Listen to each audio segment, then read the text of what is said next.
जय भारत। आज अपने तमाम भारतवंश के लोगों से अपने भारत का वो सत्य बताना चाहता हूं जो शायद कहीं ना कहीं हम में से बहुत लोग जानते हैं, लेकिन मैं नहीं जानता था कि भारत आज तक आज़ाद नहीं हुआ है। हम आज भी एक मुक्त राष्ट्र नहीं हैं।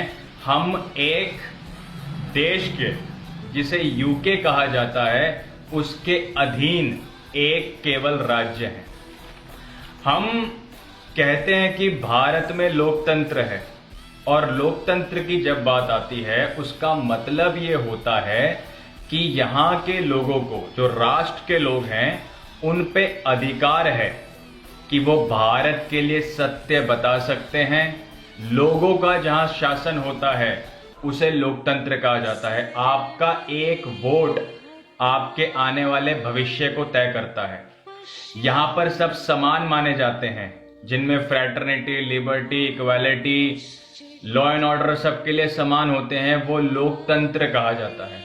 लेकिन पिछले 75 सालों से ना ही भारत में लोक है और ना ही कोई तंत्र है, ना ही कोई ढांचा है और ना ही किसी तरह की कोई व्यवस्था है।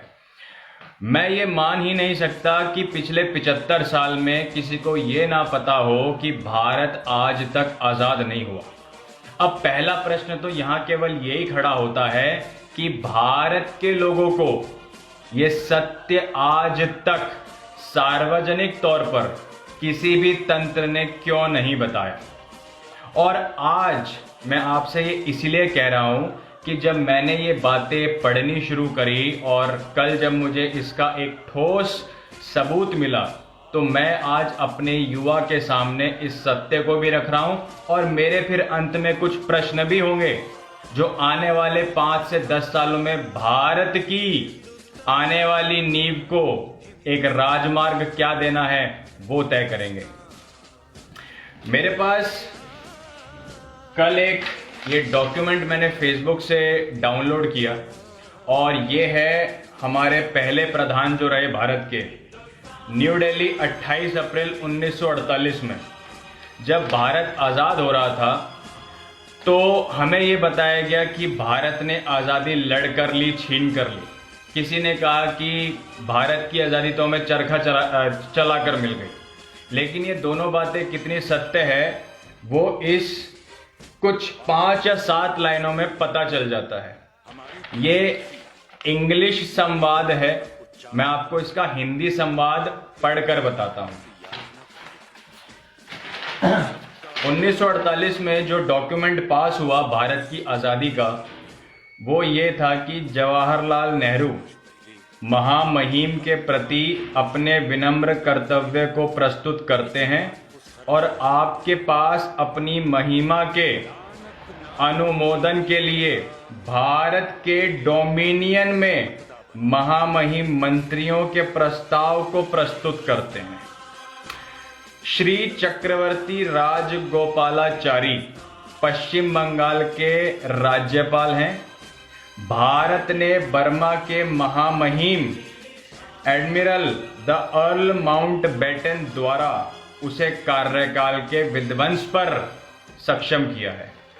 यानी कि जब भारत आजाद नहीं हुआ तो मात्र ट्रांसफर ऑफ पावर हुआ, यानी कि सत्ता का हस्तांतरण किया गया।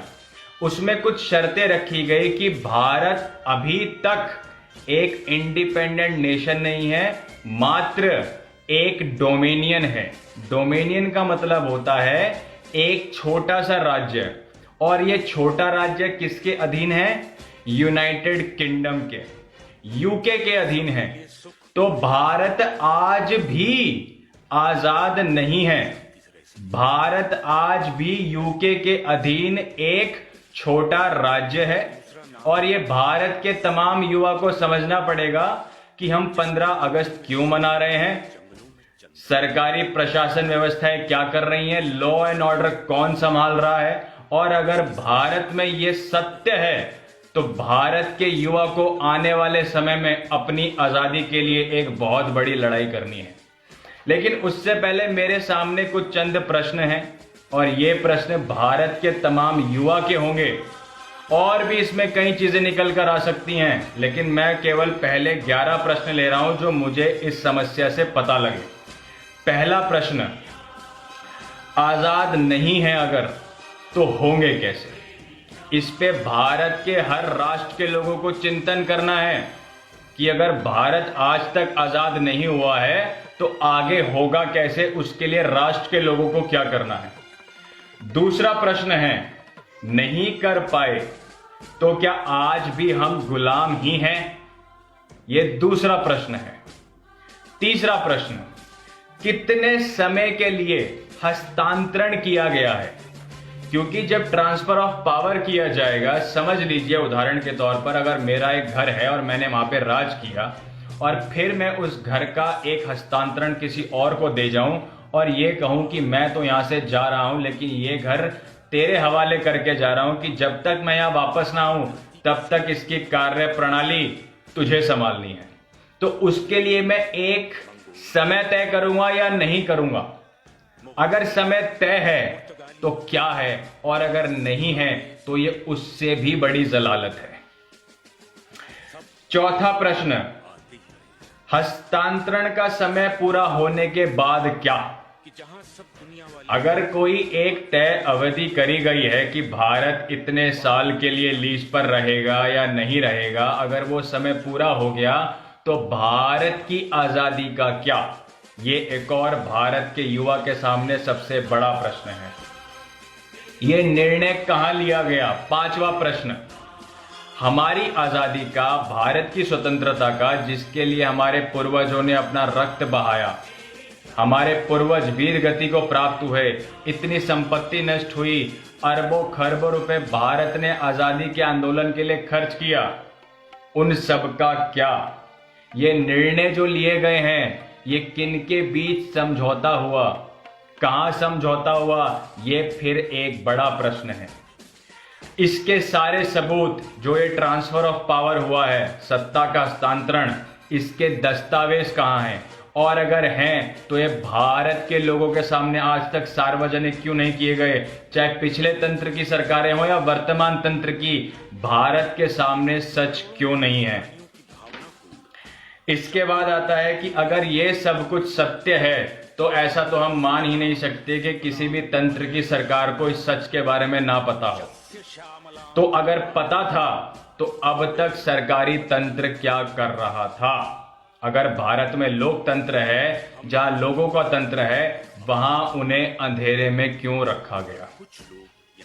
आठवां प्रश्न, हम छोटी छोटी बातों पे तो बहुत आंदोलन करते हैं, घरों से निकल जाते हैं, अपना माथा फोड़ते हैं सरकारी तंत्र के आगे निजी स्वार्थ में, लेकिन जब बात राष्ट्र की आती है, ये एक अंतरराष्ट्रीय मुद्दा है, हम घरों में मौन बनकर बैठे हुए हैं। हम सोच रहे हैं कि आजादी अगर नहीं भी आई, जितने साल के लिए भी हमें ट्रांसफर ऑफ पावर मिली है, उतने साल का तो मतलब उतने साल की तो मलाई हम खा लें, बाद में जो होगा वो देखा जाएगा। लेकिन हमें यह गौर करना पड़ेगा कि जिस भारत में आज हम विकास कर रहे हैं, जिस भारत में आज हम उसे बनाने में लगे हुए हैं, जब ये भारत ही हमारी भूमि नहीं है तो हम क्यों टैक्स ले रहे हैं, क्यों विकास कर रहे हैं और किसका साथ और किसका विश्वास जीतने में लगे हुए हैं? ये भी भारत के युवा को सोचना होगा। 9वां प्रश्न, अब ये सब अगर हमें पता लग गया है तो भारत वंश को क्या करना चाहिए, भारत के लोगों को क्या करना चाहिए? ये एक बहुत बड़ा प्रश्न है। इसका समाधान क्या है? अगर हम आज भी आजाद नहीं है तो, और आजादी अगर हमने ही लेनी है तो फिर ये सामाजिक ढांचा और तंत्र किस लिए है? ये प्रशासन व्यवस्थाएं किस लिए हैं? ये सरकार किस लिए है? ये लॉ एंड ऑर्डर न्यायालय किस लिए हैं? जब ये समाधान राष्ट्र के लोगों को ही करना है, हमें ही सब कुछ बताना है, हमें ही लोगों को जागरूक करना है, तो ये तमाम संगठन जो 10 तरह के खुले हुए हैं, पगार लेते हैं, सरकारी सुविधाएं लेते हैं, इनका हमने करना क्या है? ये भी राष्ट्र के लोगों के लिए आज एक बहुत बड़ा सवाल है। 10वां सवाल, अगर ये सब डाम डमूरा भारत में पिछले कई वर्षों से चल रहा है तो 15 अगस्त किस खुशी में मना रहे हैं, किसे हम बेवकूफ बना रहे हैं और क्यों बना रहे हैं। अब इसके बाद 11वां सवाल जो सबसे महत्वपूर्ण है और मुझे लगता है कि ये सवाल सारे चिट्ठे खोल देगा भारत की सच्चाई का, और वो ये है कि मैं एक ही सवाल पूछता हूं सभी तंत्र से, राष्ट्र के लोगों से, उन सभी लोगों से जो भारत की एक अखंडता के लिए अपना कर्तव्य कर रहे हैं, कि भारत के लोगों से ये क्यों छुपाया गया। लोकतांत्रिक देश में इतना बड़ा सत्य कि भारत आज तक आजाद नहीं हुआ है, केवल मात्र सत्ता का हस्तांतरण से कुछ सालों के लिए या समय के लिए केवल एक देश के अधीन हुआ है। क्यों भारत के लोगों को सच नहीं बताया गया?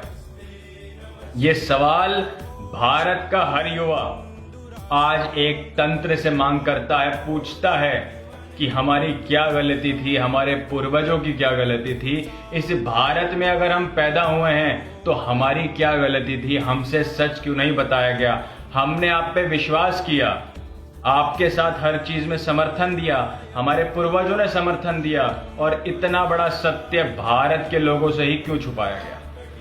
मैं जब इसके बारे में थोड़ा पढ़ रहा था तो मुझे पता लगा कि 1998 में हमारे एक बहुत ही दिग्गज क्रांतिकारी रहे, वो थे राजीव दीक्षित जी। उन्होंने 98 में इसका खुलासा कर दिया था कि भारत आजाद नहीं हुआ है, केवल मात्र सत्ता का हस्तांतरण कर दिया गया है। उसके बाद से डिजिटल वर्ल्ड में 22 साल हो चुके हैं, लेकिन ना ही ये सत्य भारत के लोगों के सामने सार्वजनिक किया गया और ना ही इस पर ठोस निर्णय लिया गया। और आजादी के 75 साल हमने केवल ढोंग, अज्ञान, दिखावे में बर्बाद कर दिए, और आज हम कहते हैं कि भारत में तरक्की क्यों नहीं है, बेरोजगारी क्यों है, भुखमरी क्यों है, स्वास्थ्य शिक्षा क्यों नहीं है, सामाजिक भेदभाव किस लिए है, जनसंख्या क्यों बढ़ रही है, भारत में भारत के लोगों के अधिकार क्यों नहीं है। ये तमाम प्रश्न अगर ये सच है तो इसकी बदौलत ही भारत के लोगों के सामने आ जाते हैं।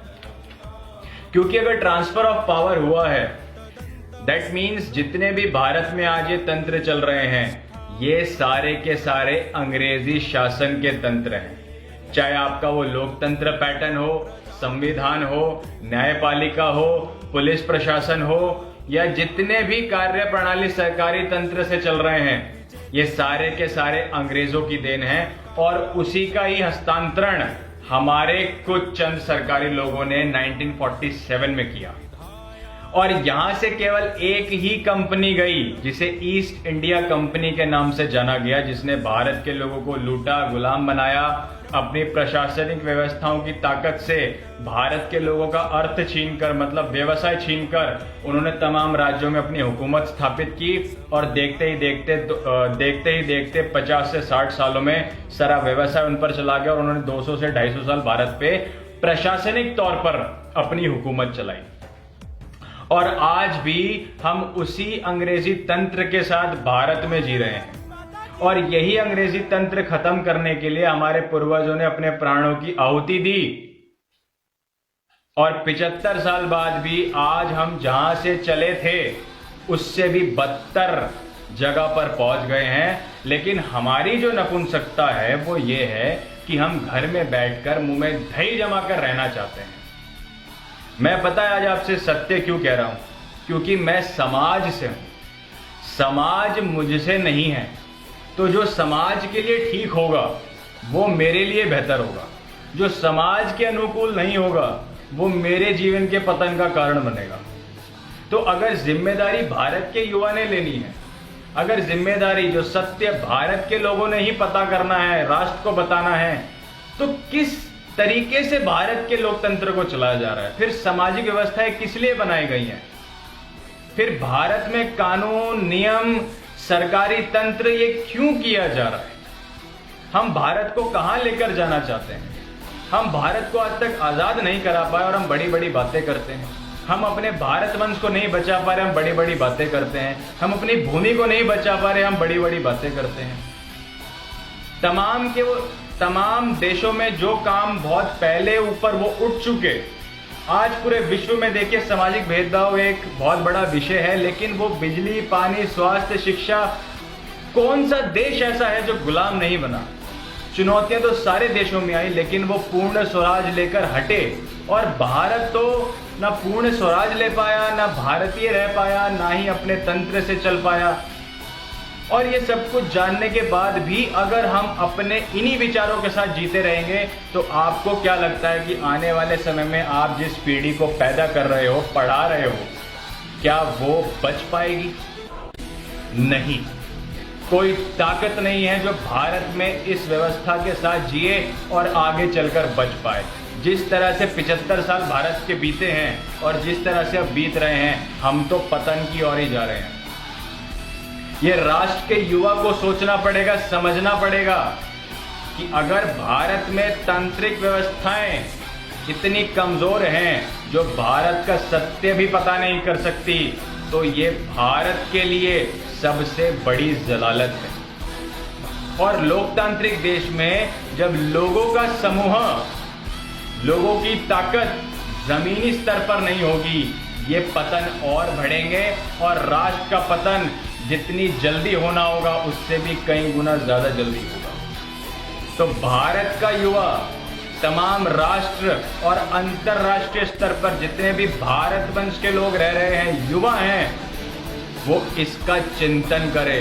मुझे तो खैर नींद ही नहीं आ रही कल से कि जिस भारत में मैं अपना खून पसीना दे रहा हूँ, समय दे रहा हूँ, राष्ट्र की उन्नति के लिए सोच रहा हूँ, विचार कर रहा हूँ, रक्षा प्रदान कर रहा हूँ, वो भूमि तो मेरी है ही नहीं। मैं तो किराएदार हूँ और भूमि मेरी किराए पर है, कर्जदार है। लेकिन ये अब ज्यादा दिन भारत में चलेगा नहीं। मुझे भारत वंश और भारत वैसा ही चाहिए जैसे हमारे पूर्वजों ने कुछ 3000 साल पहले तक रखा था। उसके लिए तांत्रिक व्यवस्थाएं क्या करती हैं, ये अपना निर्णय भारत के युवा के सामने स्पष्ट करे।